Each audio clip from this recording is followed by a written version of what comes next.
राधे राधे भैया आप सभी को। मेरा तो आपसे इतना ही कहना है कि मैं भागवत कथा कहने आ रहा हूँ, ये बात तो अपने आप में एक बहुत बड़ी बात हो जाएगी। भागवत कथा ना हम कह सकते हैं ना कोई सुन सकता है। भागवत कथा कर भी कृष्ण सकते हैं और कृष्ण ही सुन सकते हैं, क्योंकि कृष्ण के बिना भागवत का कोई अस्तित्व नहीं है। तो हम भगवान कृष्ण के आशिक हैं, और भगवान कृष्ण के आशिक जो हैं तो हम गली गली भगवान कृष्ण के बारे में, उनकी लीलाओं के बारे में, उनके विचार और उनके द्वारा आपको मार्गदर्शन कैसे मिले, उनके जीवन में कितने संघर्ष रहे, कितने कष्ट रहे, फिर भी वो मुस्कुराते रहे, ऐसे ही भागवत महापुराण के माध्यम से उसको कोट करके हम भगवान कृष्ण के जीवन का परिचय, भगवान कृष्ण की जो इतनी सुंदर जीवनचर्या है उसका परिचय देने आ रहे हैं, ताकि आप सब बड़ी आसानी से भगवान कृष्ण को अपने जीवन में अपने साथ रख सकें और भगवान कृष्ण के आशीर्वाद से अपने जीवन को आगे बड़ी आसानी से जी सकें। इसी माध्यम से मुक्ति फाउंडेशन, माननीय स्मिता ठाकरे जी, हम लोगों ने प्लान किया कि हम बच्चों तक श्रीमद् भागवत महापुराण को पहुंचाएंगे और कृष्ण के जीवन को बड़ी आसानी से उतार पाएँ, ऐसे कुछ करेंगे। ये पहला अभियान यहाँ से शुरू करें। तो ये रोज़ 2 से 6 होगा जो भागवत कथा है, इसमें हर रोज़ एक विषय को, मतलब किसी दिन नारद विवाह है या किसी दिन कृष्ण लीला है, गोवर्धन है, तो उन 7 जो दिन के हैं उनके टॉपिक्स के बारे में कुछ विस्तार में बता सकें। हिमांशु भैया, एक छोटी सी बात कहूँगा। टॉपिक तो इतना ही होता है कि किसी भी कार्य को करने से पहले हम गणेश जी की उपासना करते हैं। तो हमारा पहला दिन शोभा यात्रा है, जो कि गणेश जी की उपासना के साथ शुरू होगा। शोभा यात्रा करेंगे। शोभा यात्रा करके हम भागवत जो महापुराण है उसको हम ग्रंथ नहीं मानते, किताब नहीं मानते, हम सीधे कृष्ण मानते हैं, वो साक्षात कृष्ण है। तो हम उनको शोभा की तरह लेके चलेंगे। और इसको छोटी भाषा में समझाना चाहें तो ये है कि जैसे अपने घर में हम दुल्हन या दूल्हा या घर में कोई अच्छा मांगलिक कार्य करते हैं तो बड़ा सुंदर सजाते हैं, यात्रा करते हैं, ऐसे ही हम इस कार्यक्रम को करेंगे कि शोभा यात्रा निकालेंगे और भागवत भगवान को वहाँ स्थापित कर देंगे। ये कार्यक्रम कल 9 से 11 में पूर्ण हो जाएगा और फिर दोपहर में 2 बजे उसी भागवत में से महात्म की कथा होगी कि भागवत क्यों सुने, किस लिए सुने, इसके सुनने से क्या होता है, इससे पहले किसी ने सुना तो क्या हुआ।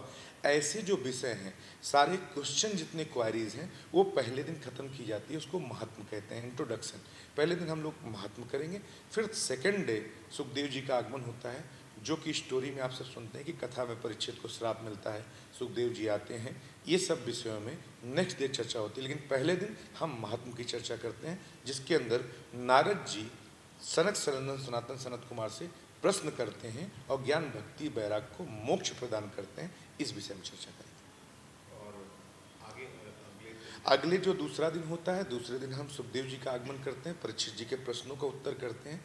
फिर तीसरे दिन हम पूरे चरित्र का वर्णन करते हैं कि हमारी सृष्टि, हमारा भूलोक, हमारा ब्रह्मांड, हमारे देवता कौन हैं, कैसे हैं। हमारे बड़े क्वेश्चन होते हैं, भगवान हैं नहीं, कितने हैं, क्या है, हैं भी कि नहीं हैं। उन सब विषयों को हम नहीं पूछते, वहाँ पे स्वयं ऋषि पूछते हैं सूत जी महाराज से। वो सारा विषय करते हुए उसी चरित्र के दौरान चौथे दिन हम कृष्ण को का जन्म होता है, अवतार होता है जेल में। फिर 5वें दिन हम नंदोत्सव मनाते हैं, 6ठे दिन हम गोवर्धन पूजा उनकी लीलाओं को करते हैं और 7वें दिन हम रुक्मणी विवाह सुदामा चरित्र को करते हुए भागवत के पूर्ण विराम की तरफ जाते हैं। अपितु भागवत कभी पूर्ण नहीं हो सकती, क्योंकि हमारे पास इतनी क्षमता नहीं। लेकिन ये जरूर है कि हरि अनंत हरि कथा अनंता, और कहाँ सुने बहुविधि हरि संता। हम लोग क्या होता है, हरि अनंत है, हरि की कथाएं अनंत हैं, उसको कहने का तरीका संतों का अलग अलग है। तो हम सब मिलके अलग अलग विचारों से, लेकिन ध्येय एक ही है कि सब कृष्ण से प्यार करें, कृष्ण से डरे नहीं, भगवान से प्यार करना सीखो, भगवान से डरो नहीं। यही मेरा उद्देश्य है कि गॉड फेयरिंग बनो, गॉड फेयरिंग मत बनो, गॉड लविंग बनो। गॉड फेयरिंग बनने की कोई ज़रूरत नहीं है, क्योंकि भगवान माँ बाप है, भगवान परिवार है। तो भगवान कभी किसी डर से नहीं मिलते, भगवान प्यार से मिलते हैं, भाव से मिलते हैं, विश्वास से मिलते हैं, सम्मान से मिलते हैं, समर्पण से मिलते हैं। इसलिए भगवान से प्यार करो और भगवान से जितना हो सके विश्वास करो, डरो मत। जो डराते हैं लोग वो निश्चित रूप से खुद भी डरे होते हैं, इसलिए डराते हैं, क्योंकि जो आपके पास होगा वही दोगे। इसलिए मैं भागवत महापुराण और कृष्ण की कथा से ये मुक्ति फाउंडेशन में जो हो रहा है स्मिता ठाकरे जी के माध्यम से, इसमें यही कहना चाहूँगा आप सभी से कि एक बात नोट कर लीजिएगा कि मैं कृष्ण से प्यार करने सिखाने आ रहा हूँ, मैं भगवान से डराने या डर का कोई धंधा नहीं करने आ रहा हूँ।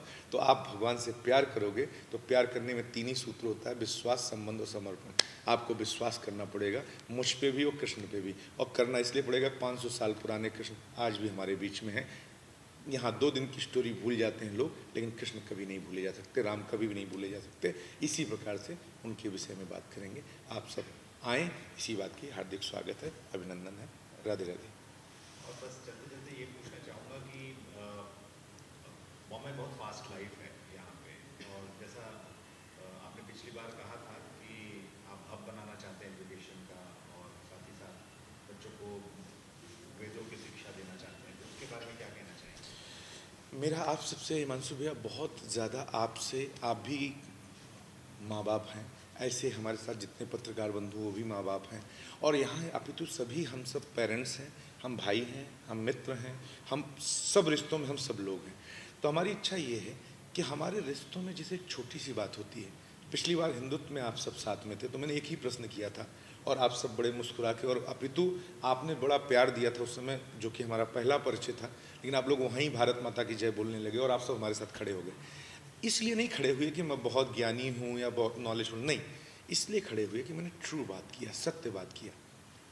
हम ये चाहते हैं कि सनातन जो है, जो ट्रू है, जो भारत है हमारा, ऐसा भारत दुनिया में कहीं नहीं है, जहाँ सर्वे भवन्तु सुखिनः सिखाया जाता है, सर्वे सन्तु निरामया, सर्वे भद्राण पश्यन्तु माँ कश्चित् दुःख भाग् भवेत्। हे माँ, सबको खुश करो, चाइना को खुश करो, जापान को खुश करो, सब पे आनंद होना चाहिए, और अगर सब आनंदित हो तो भारत भी आनंदित है। ऐसा मंत्र पढ़ने वाला कोई देश, कोई कंट्री नहीं है। तो मैं ये चाहता हूँ कि इतना जो हमारा वसुधैव कुटुंबकम मंत्र है वो सनातन के द्वारा कैसे निकला, क्यों निकला, कैसे करें, कैसे शिवाजी महाराज ने एक करके सबको स्वराज स्थापित किया, ऐसे ही मैं चाहता हूँ कि सनातन में, वेद में आज भी इतनी ताकत है।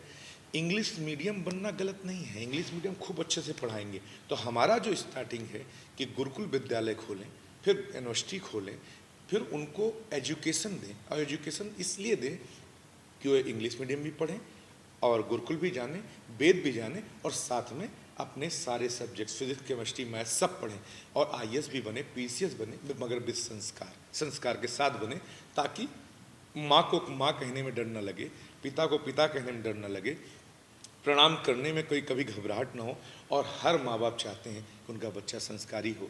तो इस कार्य का शुरुआत भी हम लोग बहुत जल्दी करेंगे और मिल के करेंगे, यही इच्छा है।